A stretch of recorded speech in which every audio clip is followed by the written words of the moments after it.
Bueno, como les habíamos anunciado esta mañana, vamos a contarles un poco los resultados en materia de transhumancia electoral. Como ustedes saben, ese concepto de transhumancia electoral es un concepto totalmente técnico. Para que los colombianos lo entiendan, esto es simple y llanamente trasteo de votos. Entonces, a partir de este momento voy a hablar de trasteo de votos. ¿Qué hicimos aquí en la Procuraduría? Simplemente elaboramos un indicador de riesgo de trasteo de votos o de transhumancia, que consistió fundamentalmente en acudir a varias bases de datos. Las bases de datos eran contrastadas, por ejemplo, las cédulas registradas contra las bases que aparecían de datos en el SISBEN, en el Sistema de Seguridad Social, en el sistema que tiene la Agencia Nacional de Superación para la Pobreza. Ese era un componente que equivale al 31.7% de la configuración del indicador. El segundo era el censo electoral en cada uno de los municipios de Colombia, me estoy refiriendo a cada uno de los municipios de Colombia, el censo electoral contra la población mayor de edad, es decir, mayores de 18 años, ciudadanos en el sentido de la palabra, y en tercer lugar con la proyección poblacional que hace el DANE de cada uno de los municipios del país. Esto con el ánimo de saber cuál es la discordancia que existe entre las cédulas registradas y las que aparecen como sobrevinientes, que es en lo que consiste precisamente el trasteo de votos. Los resultados generales, aquí vamos a los números gruesos, como esta mañana lo mencionábamos, son 262 municipios con alto riesgo de transhumancia.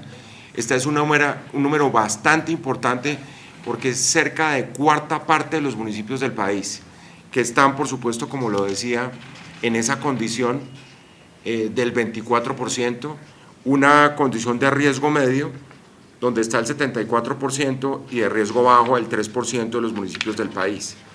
Del número de cédulas inscritas en 15 municipios, ahí se van a encontrar cuáles son los municipios del país donde aparecen potencialmente esos votos transhumantes o el trasteo de votos de manera más dramática, y aquí están 5 ciudades del país: Barranquilla, Soledad, Soacha, Cúcuta y Floridablanca.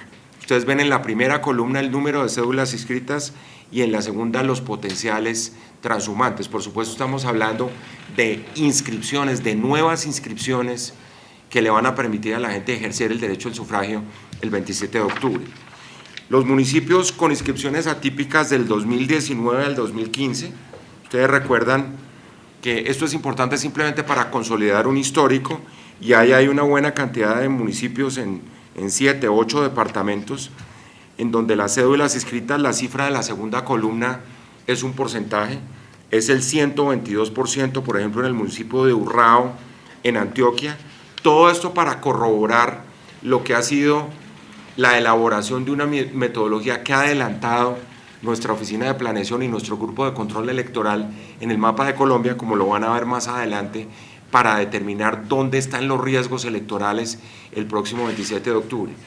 Esta es una herramienta de carácter técnico que es distinta de la herramienta que ha hecho la MOE. Esto es hecho aquí en casa por la Procuraduría y por eso nos ofrece toda la confiabilidad. Esto no es una simple especulación, está basado en los números como ustedes lo están viendo. Departamentos con mayor número de municipios en riesgo, yo les mencionaba que los 3 primeros eran Boyacá, Cundinamarca y Antioquia. Boyacá con, le podemos quitar por favor ese cuadrito a la pantalla, no lo están viendo. Es que está solo en esta, no, esta también. Se apagó. Tenía activado el apagado. Temporizador.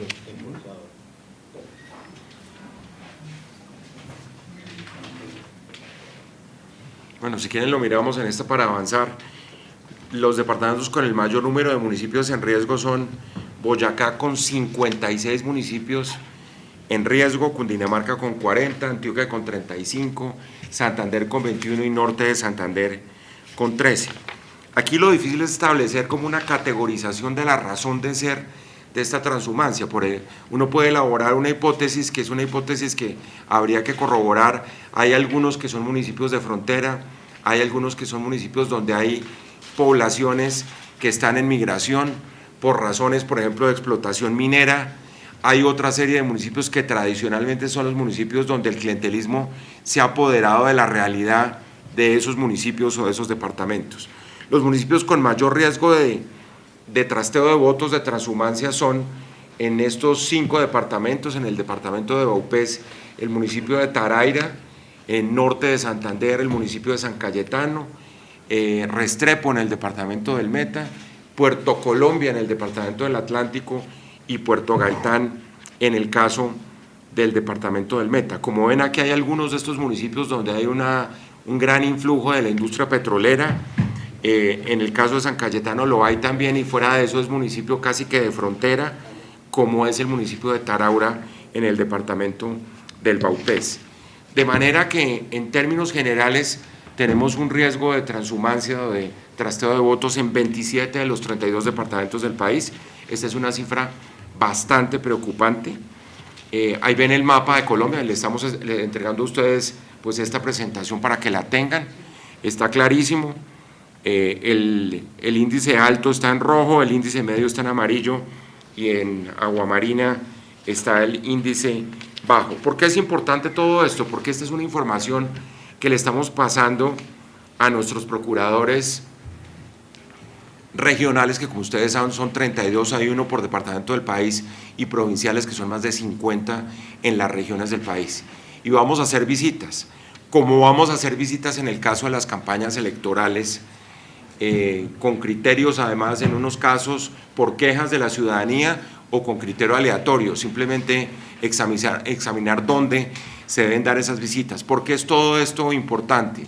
Unido a toda la información que presentamos la semana pasada.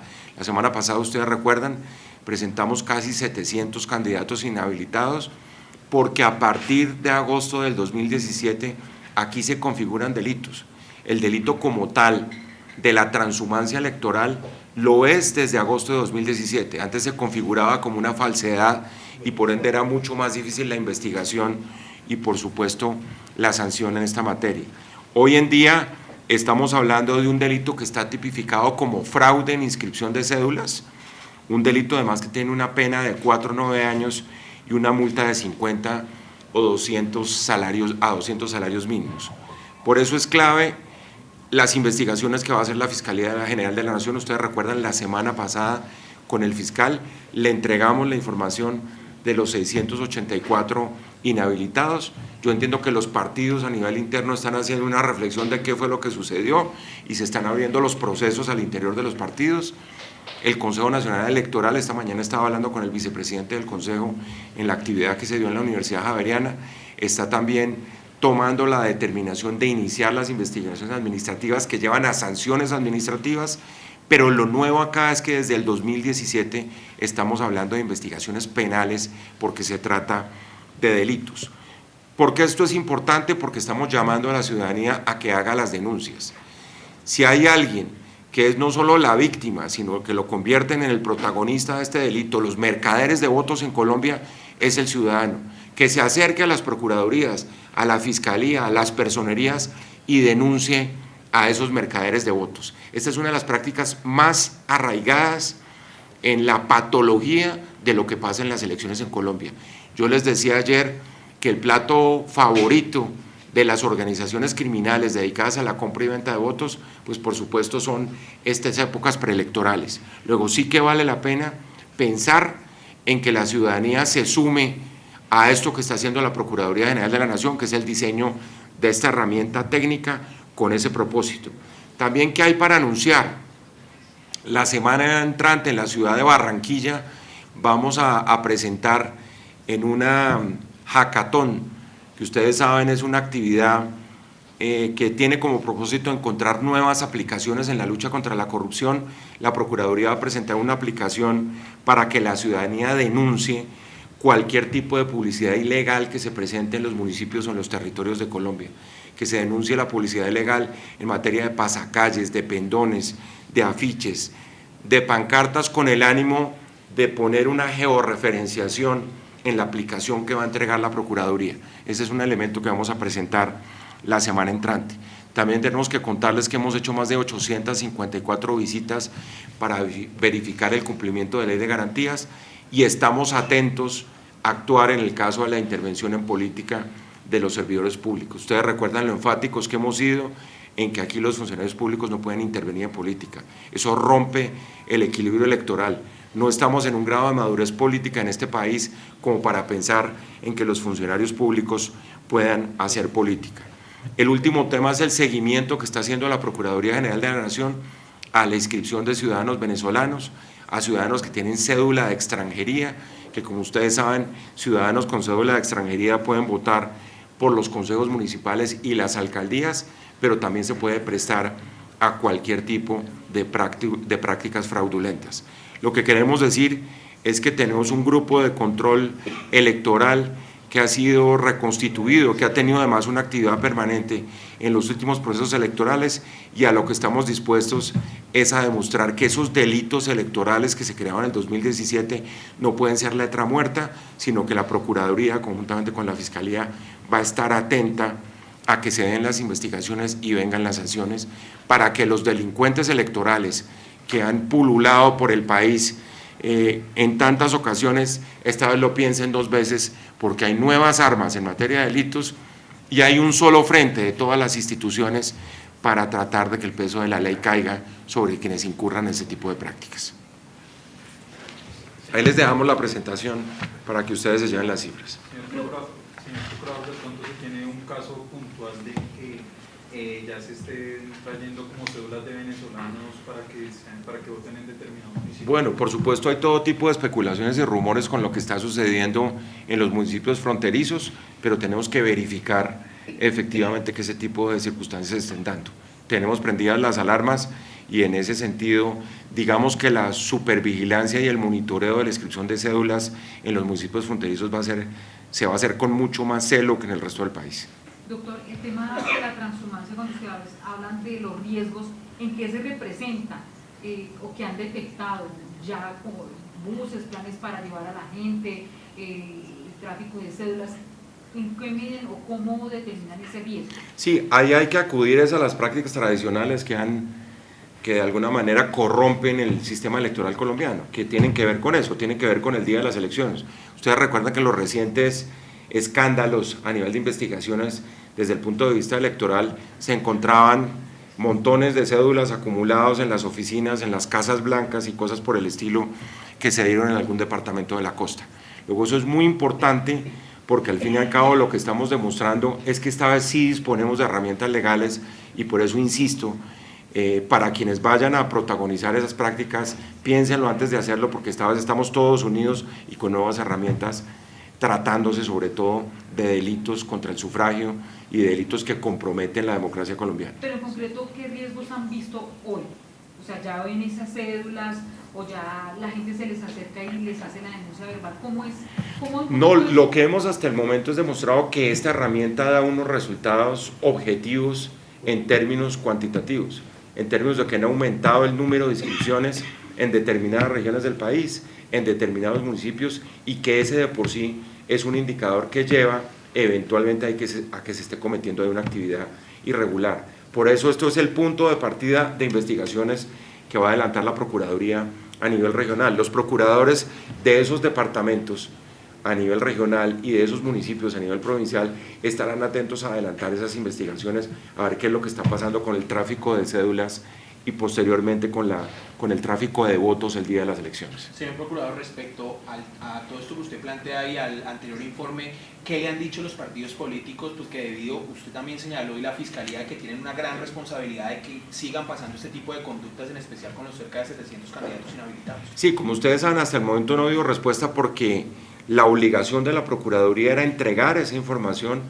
a la autoridad administrativa, que en este caso es el Consejo Nacional Electoral, para las sanciones administrativas, y entregárselo a la Fiscalía General de la Nación para las sanciones de carácter penal. Yo no he hablado con los presidentes de los partidos de este tema, algunos han dicho, tal vez lo oyeron esta mañana en la Universidad Javeriana, que era un problema de la ventanilla. En muchos casos ellos sabían que estaban registrados en la ventanilla, pero dijeron que tenían algún tipo de causal de justificación para que sí los escribieran. Ese tipo de situaciones tienen que ventilarlas ahora ante el Consejo Nacional Electoral y la Fiscalía General de la Nación. Señor Procurador, en el informe decía que Boyacá era el departamento con más municipios en riesgo. ¿Qué encontraron puntualmente en ese departamento? No, como les digo, son las cifras. Lo que estamos mostrando en este momento son las cifras que responden a los resultados que el indicador. El indicador es una especie de microscopio que se pone sobre el mapa de Colombia y nos da ese resultado, que de por sí ya es, digámoslo así, una razón suficiente para hacer una investigación. Esto tiene que dar pies a las investigaciones y de ahí que se prendan las alarmas en esos territorios donde el indicador demuestra que es riesgo de transhumancia electoral. Como pasa en los mapas de la corrupción, ustedes lo saben, sirven para detectar una serie de conductas, para prevenirlas, pero también para sancionarlas cuando se presentan los hechos corruptos. Lo que nos está diciendo el indicador es que se está prendiendo una luz roja en esos territorios donde, por ejemplo, al contrastar el censo poblacional con el número de cédulas inscritas, hay un número desorbitado de nuevas cédulas que llegaron y por ende pues hay que hacer algo para investigar qué es lo que está sucediendo allí. Colegas, última pregunta, por Señor favor. Procurador, permítame, yo le cambio un poquito el tema de elecciones, pero hay una noticia que se está desarrollando y que va en teoría a lo de la Universidad Javeriana. El señor Carlos Palacino, quien es una persona que está investigada por todo ese escándalo de corrupción, el Tribunal Superior de Bogotá le acaba de ordenar la libertad. Ayer el exmagistrado Francisco Ricaurte, ¿qué está pasando con la justicia? Que pues a esta persona que tiene recursos públicos y otras personas que se roban, quedan en libertad.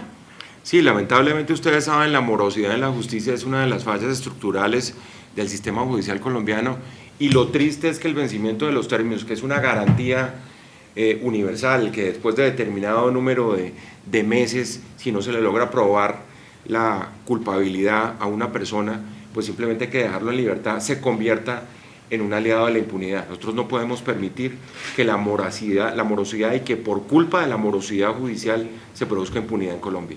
Máxime cuando se trata de delitos de cuello blanco o delitos donde los protagonistas de la corrupción son ampliamente conocidos y el daño que se le ha hecho al patrimonio público, a la ética pública ha sido reconocido, como sucede en buena parte de estos casos. Doctor, ¿quién es el llamado a hacer algo? Porque esto no es nuevo, esto ha pasado durante décadas y décadas y décadas.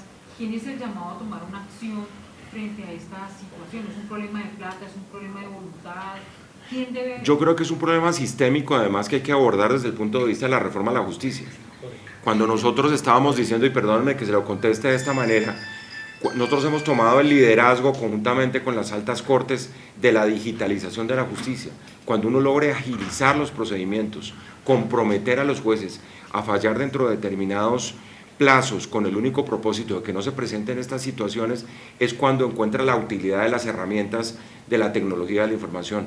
Colombia lleva, y yo lo he repetido muchas veces, Colombia lleva 50 intentos de implantar, por ejemplo, el expediente electrónico, el expediente digital, y no lo hemos conseguido. Esta vez, con ayuda de la cooperación internacional, estamos embarcados en este proceso. El propio gobierno ha liderado, están las 4 cortes comprometidas con eso, y ojalá eso contribuyera a la descongestión de los espacios judiciales y a acabar con la morosidad judicial. ¿Pero eso también es un llamado a la judicatura? No, sin duda porque la morosidad es una causa de un problema de la justicia que es un problema estructural y que ameritaría una serie de investigaciones de carácter disciplinario si se llega a demostrar que la causa eficiente de lo que está sucediendo es la morosidad, digámoslo así, dolosa desde el punto de vista de la actividad judicial. Por eso es tan importante modernizar el sistema de justicia, digitalizarlo y poner en marcha herramientas de la tecnología de la información que van a permitir que haya fallos más eficaces, más rápidos, porque como dicen, una justicia morosa es una justicia inexistente, es una justicia que se queda coja, como en el dicho tradicional. Muchísimas gracias a todos. Gracias. Bueno. Gracias.